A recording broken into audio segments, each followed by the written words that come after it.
in kana son Allah ya dinga baka ƙarfi biyu, ya dinga ƙarfafa tattalin arzikinka kuma yana ƙarfafa imaninka da jikinka, to ka dinga yin subhanallah 33 walhamdulillah 33 wallahu akbar 34 kafin ka kwanta. Idan ka mai da wannan al'ada khairul laka min khadimi. Na faɗi wato ta ce annabi ya bata mai hidima alayhi salatu wassalam, ya ce bari in gaya miki abin da ya fi mai hidima.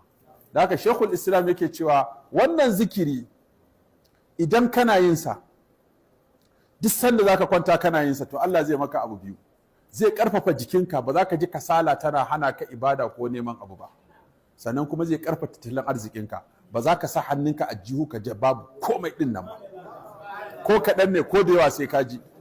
Saboda haka mabudin arziki ne. Duk sanda za ka kwanta bacci kai wannan. Sayyidina Ali ya ce ban taɓa fashin wannan ba tun sanda manzo Allah ya koya min. Har daren da aka yakin Sifain sai da nayi da yakin Jamal. To wannan su ake so ka riƙe.